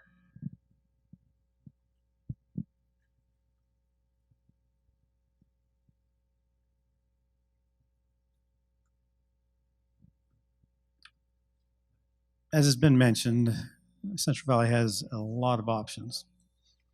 But the needs in the community and our students is changing also. So that's where our strategic plan comes into play and looking at those, reimagining how we educate kids, reimagining and looking at what they need. Our schools were started 100 years ago as agrarian, meaning there was agricultural. To some extent, we haven't changed a great deal, but our society has, and so we need to look at what fits your needs. Additionally, we were pretty crowded. Our high schools had no room to do anything else but the basics. Our middle schools were crowded. Thanks to the voters, we were able to build some new schools. We have more room now. So now we can look, now we can actually imagine and look at how we can put new things into these schools and provide what these students need. Our community partners, it's wonderful to have the partners we have in the community because the businesses are needing skills that come from our students.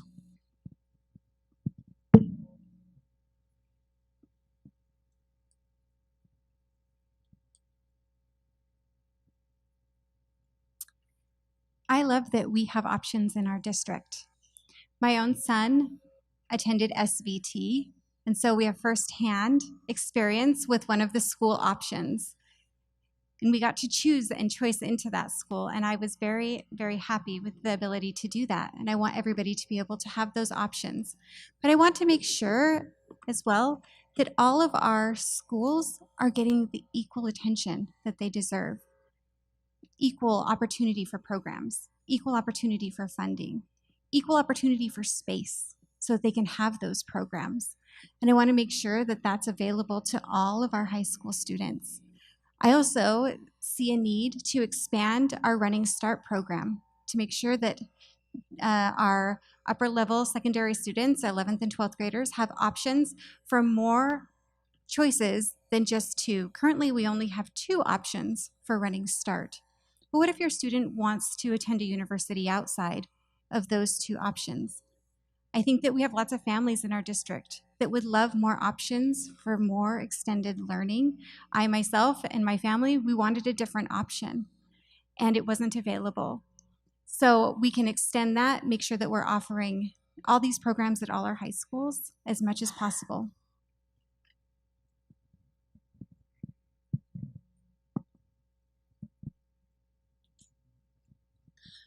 So I'm very proud to hear that everyone knows about the options at high school, but we have many, many options, starting with our kindergartners. We have options in almost every one of our elementary schools for alternative methods of learning. We have the Able Learners program for gifted students. We have accelerated classes in our middle schools. We obviously have 5 choices at our high school level. Yes, we have Running Start, and we also have New Tech. But one of the most exciting things that Dr. Parker is bringing is the dialogue to have college in our high schools themselves, so that our students don't have to choose between leaving the campus to get college credit and having the opportunities to be a part of your school. I would like to see the options expanded as well, but I think one of the things we have to keep in mind is there's really only so much money.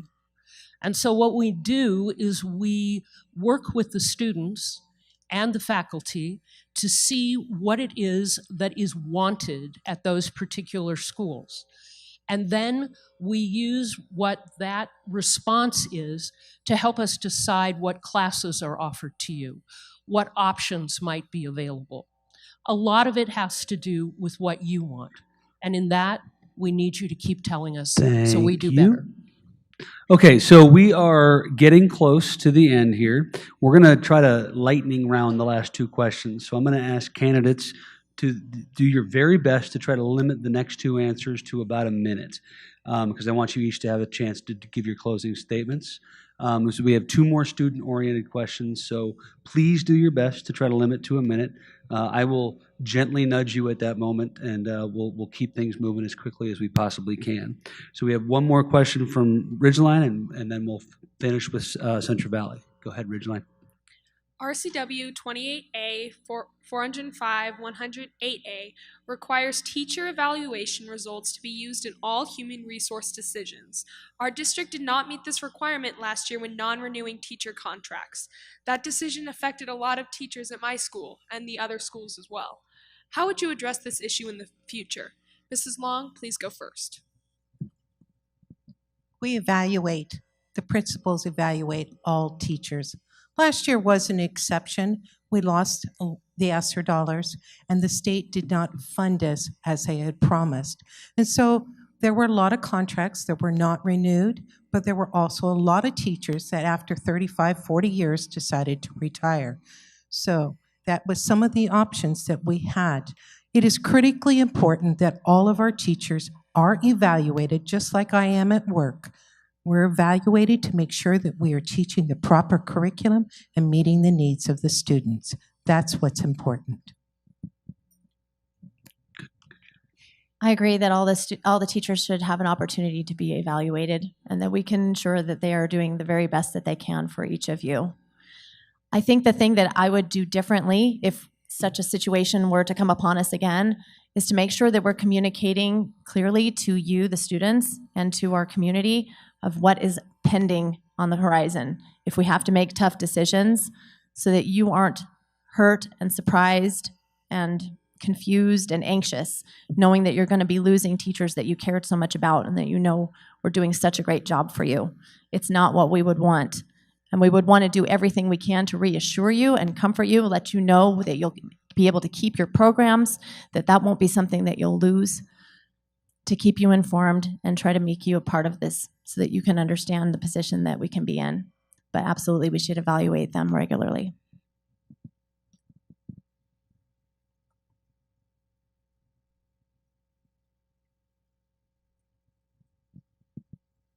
Evaluations have been around for a number of years now, and the majority of the time, it's a process of setting goals and helping teachers become better teachers. Between them and the principals, they evaluate, well, there's a number of criteria that are evaluated, but they are evaluated and come to set goals for the next year so that they can become better teachers in their classrooms. This year was a unique year. Fortunately, many of those teachers were brought back, particularly at Ridgeline. Some of the important ones that we heard about were brought back into the building.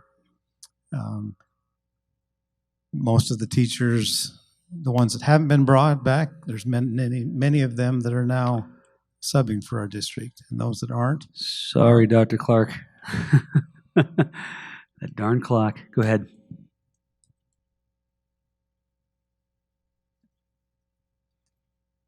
So I was at a board meeting this spring when students came to make their voices heard about the teachers that they were losing.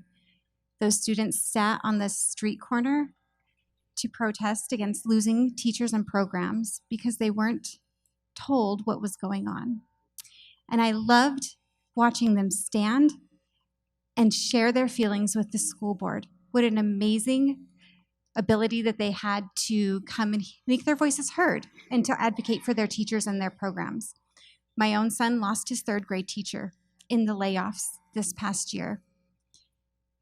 And I think that it's really important that we make sure that we're evaluating our teachers and keeping the best teachers for our students. How can we expect educational excellence if we don't have the best teachers in our classrooms? We want to retain amazing teachers. We want to help our teachers be so successful for our kids.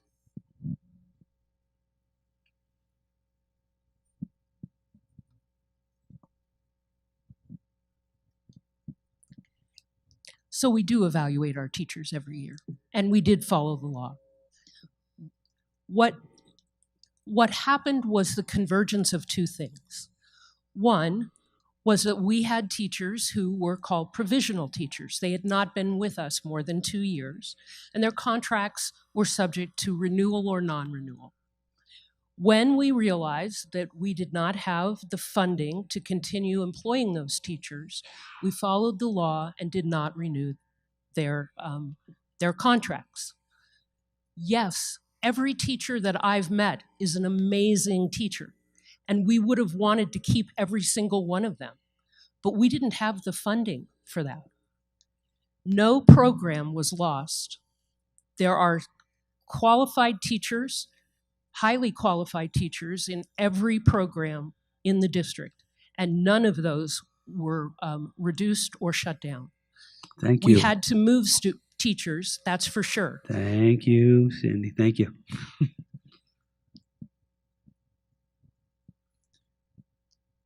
Evaluating teachers is important to make sure that you've got the best ones possible. We all, as professionals, go through that. Every year I go through an evaluation to demonstrate I have the skills as a physical therapist to do my job. It's important to understand that there were some budgeting issues that caused the loss of these teachers. Something like either 91 or 93 teachers lost their job. So some retired, some were laid off. Part of that money was emergency COVID money that was given to the school district to help finance these teachers or pay for their salaries while they were there. That was a one-time only bonus to the school district. So without extra funding, everyone knew at the administrative level that they were probably going to lose those teachers. So it's like counting on a bonus that you're going to sell a certain number of cars and you're basing that your house payment on that. You don't know if that's ever going to happen. Thank you, Mr. Brooks. I'm sorry. Okay, we're going to have one last question, this from Central Valley, and then we'll move on to closing statements.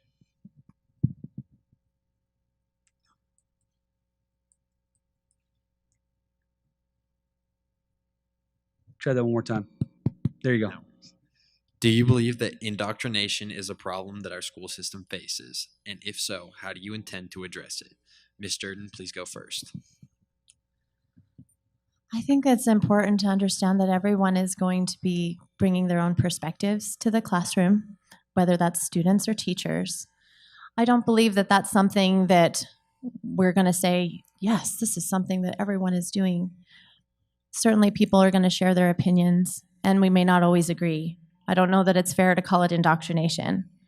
But I also believe that in our classrooms, we need to make sure that we are sticking to our curriculum and that we're teaching factually these important facts so that our students can then discuss, have robust conversations, see all perspectives, and make up their minds for themselves. So I think it's important to kind of weigh where our opinions are and where the facts in the curriculum are. I would encourage all of our teachers and staff and students to make clear what things are opinion and what things are curriculum or fact. And then our students can make up their minds for themselves. Thank you.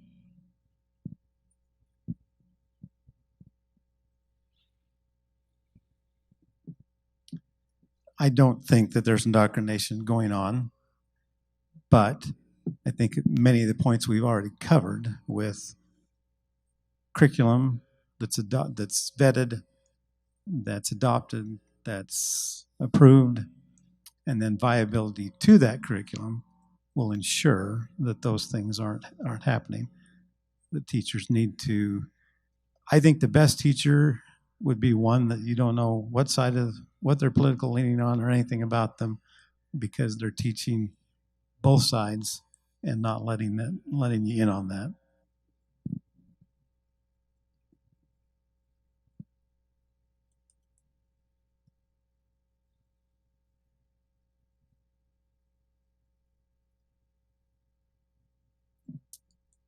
I think a really good way to avoid indoctrination is to teach well-rounded points of view from many different angles, sticking to facts and instead of interpretation. And I think a really easy way to do that and to build trust with our community would be to make sure that we have policy that keeps politics out of our classroom. To make sure that our students aren't sitting in for a political lesson from somebody's leaning viewpoints, that we're staying with curriculum that has been approved by committees, parents, and teachers.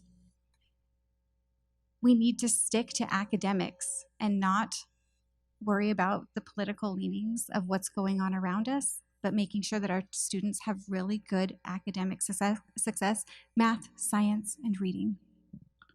Thank you.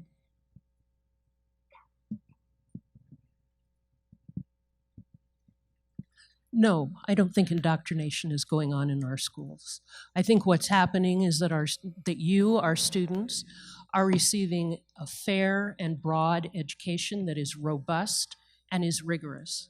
And one of the things that guarantees that is our guaranteed common curriculum that is across the district in every school, so that we know first that it's been vetted and approved through our process that we've talked a lot about here, but also that it is the curriculum that you're receiving, and that the opportunity for personal opinion is not what's being taught. And that's why it's so important that Dr. Parker has ensured that even if something is a great idea, we are going to follow the adopted curriculum in every one of our classrooms.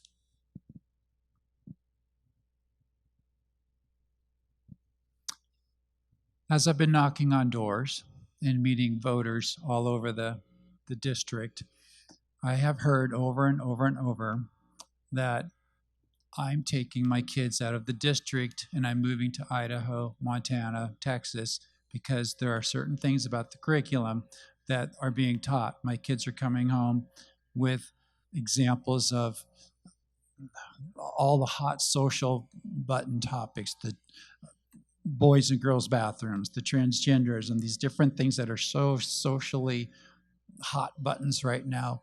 And moms and dads are telling me that my kids at 6, 7, 8 years old don't need to be hearing about these kinds of things.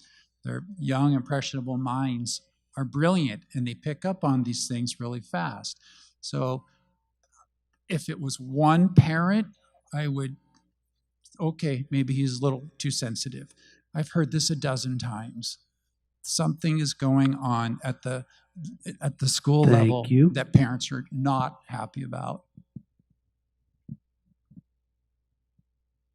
I don't believe there's indoctrination occurring. I believe that we have the most amazing teachers that teach the curriculum to enhance you, and they are making a difference in your life. They are teaching fact-based, rigorous curriculum for you to learn, for you to explore, for you to make up your own mind and make a difference. That's what it's all about. Thank you.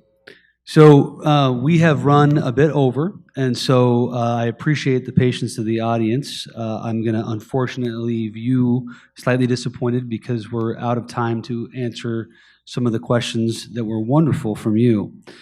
We do want to leave our candidates with just a short bit of time to do a closing statement. And I'm going to do this by basically reversing my order. So I'll start with one district and just go the opposite direction with who started. And I'm going to also ask you to do your best again to try to do a minute. I know we said 2, but it's getting late and we all have busy lives and that kind of thing. So oh, look at you guys, you're already set to go. So we'll just start here and we'll work our way down. You just go ahead and pass the mic. As soon as we get to the minute, I'll tell you to stop and we're just moving on down. So go ahead. I am excited to bring a unique perspective to our school board, to bring back the family perspective, to bring back a parent perspective, bring back a critical perspective that helps us look at our district and say, is this working on all fronts? What can we do better? How can we do better for our students? How can we do better for our children? That paired with a mental health background that I have and being in the classroom gives a great perspective on how to help our kids be successful. I am excited to bring your voice to the school board, to be your advocate, to advocate for you on legislative issues that you think are important for your children, because I want to hear you, because you are what makes this district revolve and go around. Our students are so important, and we have to make sure we're working for them and working for our community. Thank you. Thank you.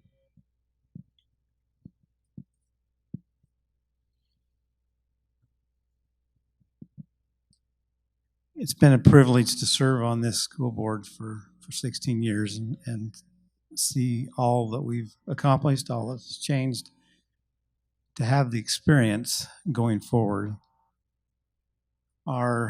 This last year has been, this is probably the third strategic plan process we've been through in those years.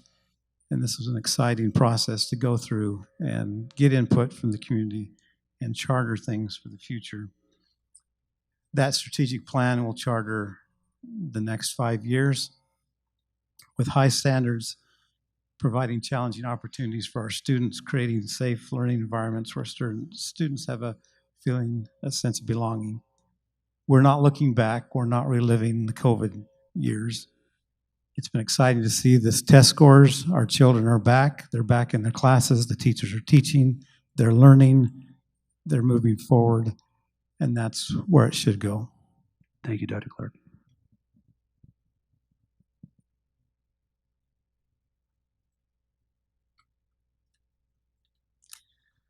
Your ideas, your thoughts, your concerns, they matter. And I want to represent you. You students are going through challenges now that are unlike ever before, certainly very different than even just a few years ago. I've seen it in my own kids. And that means that we need to problem solve together in order to help you to meet your potential and help you to be successful in your life after graduation. As a current parent with a student in the district, I'm invested, and the people I talk to every day are the people just like you. That way I can bring that perspective to help inform the board. That boots on the ground perspective is going to help us to connect. I want to be able to work together with you to understand what your needs are. I want to be able to problem solve and collaborate with you. And being able to bring some fresh ideas to the board will help us to do just that. Thank you. It has been a privilege and an honor to be your board director since 2003. During that time, we've passed 2 amazing bonds with the help of our community. We promised that we would build 10 schools, we built 12. We built the next 3. It has made a huge difference. Probably my proudest moment is when we bought the old Rite Aid building and created Spokane Valley Tech. That was an avenue that was truly needed in our district and one that our children really wanted, and that would make them successful. It would be an honor and a privilege to serve you, to continue on, to make a difference with our children. Education is critically important, and we must always look to the future and make a difference. This is all about kids. Kids first. Thank you.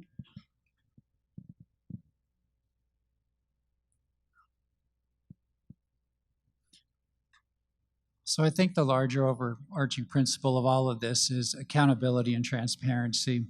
It's important that a board listens to the constituents, the students, the teachers, the parents. We haven't seen that in a way that really we should have for quite a while. I want to sit down and talk with the people one-on-one. If it's outside of the formality of a school board, that's great. Let's meet at the coffee shop and have 15-minute talks and understand more. It's important to understand what's going on with the budget. It's important to have a strong understanding. Where is the money going? Where is the waste happening? I am told by many teachers there's waste. Curriculum's critical. We've already talked about it. I want to quote my favorite scientist, Albert Einstein. What is the definition of insanity? To continue to do the same thing over and over and over and expect a different result. Thank you.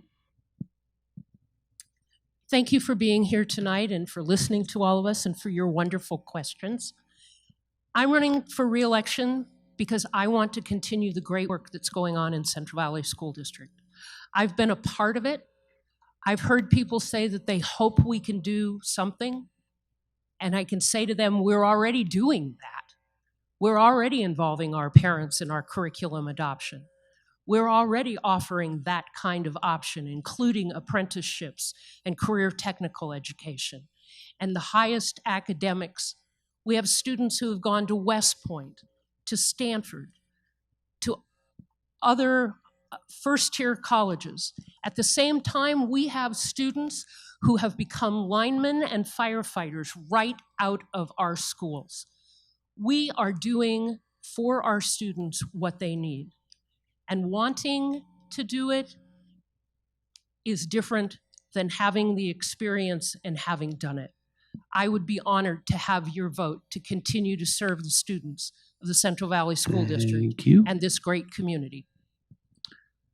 Okay, I'm going to let this evening be brought out by the League. I want to thank the League of Women Voters, especially for their work in our community, for ensuring that we all have access to great information and opportunity to hear from fantastic people who are willing to step up and serve their community. And regardless of election outcomes, I salute each of you for your willingness to stand up for our students and step forward in a very difficult time and a very difficult position. So thank you all.